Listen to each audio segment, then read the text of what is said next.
The California whiplash, that's the term describing the drastic swing of drought, then heavy rains and snow in the Golden State.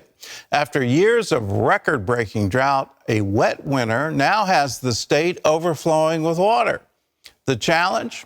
How to conserve this precious resource before the next dry spell. CBN's Brody reports. Welcome to California, the Golden State.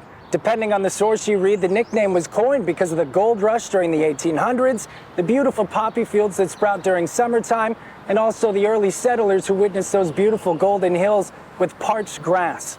I think in California, we're almost perpetually in a drought. Over the past 5 years, we had the 3 driest years on record. From one of the worst droughts in more than 1,000 years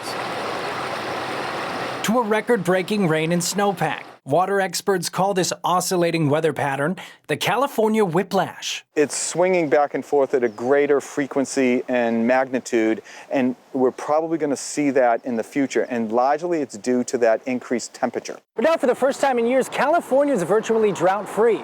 And now that it has an abundance of water, the plan is to use and conserve it responsibly before the next drought inevitably comes.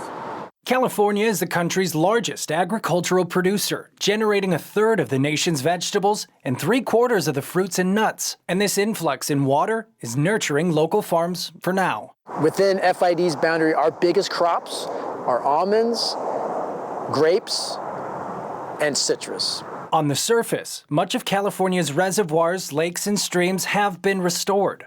So much so, several counties have even banned water recreation due to floodwaters flowing from the Sierras, which could intensify as temperatures rise.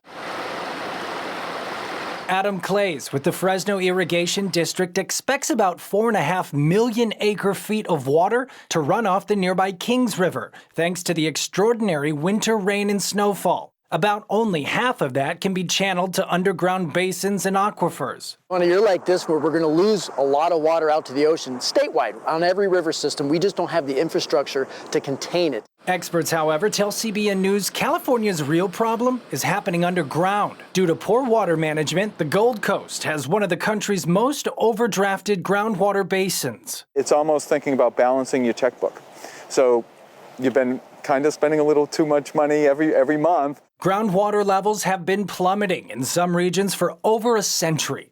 Dry years force farms and cities to rely so much on groundwater that in some cases, wells run dry and the ground actually sinks. Projections estimate vast amounts of farmland could become worthless in the next 20 years. One of the reports came out, it was 500,000 to 1 million acres in the San Joaquin Valley that will go out of production. If land becomes fallowed anywhere in the state of California, that means there's less food being grown, and we are the breadbasket of the world. It doesn't help that in 2014, California became the last state to pass the Sustainable Groundwater Management Act. It forces agencies like Fresno's Irrigation District to reach water sustainability in 20 years or face dire consequences. FID is in a critically overdrafted groundwater basin, which means that if you draw a trend line for the last 100 years, groundwater levels have continuously declined. That means most districts need to prep for the next drought by collecting surface water underground,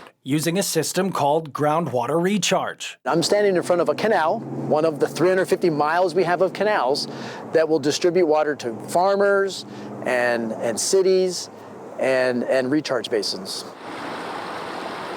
As the water flows through, it sinks beneath layers of sediment, supplying nearby underground basins. When we do have these really wet periods, we can capture the water and store it to cover us through at least a couple of these dry years. Eric Ekdahl with the State Water Resources Control Board says California will continue to see its groundwater decline as the population and temperatures increase. As wells run dry in different parts of the state, it's a race against the clock to figure out how to manage this most precious resource. I think these droughts and these wet periods have shown that we need to really understand it at a whole new level. I'm absolutely confident that we're on the right trajectory to getting to groundwater sustainability. It's not going to be easy. There's going to be bumps in the road. There's going to be conflict. But everyone's going in the same direction, and we're going to get there. Reporting from the San Joaquin Valley, California, Brody, CBN News. Well, it does seem to be a continual problem in California, and we have to recognize that Los Angeles was essentially built over the last 70 years, and it was built because they had water resources coming from the Colorado River.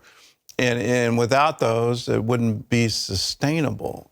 So, you know, when you have infrastructure like that and you have massive population centers that are so dependent on water from outside sources, yes, there's going to be strains on the system.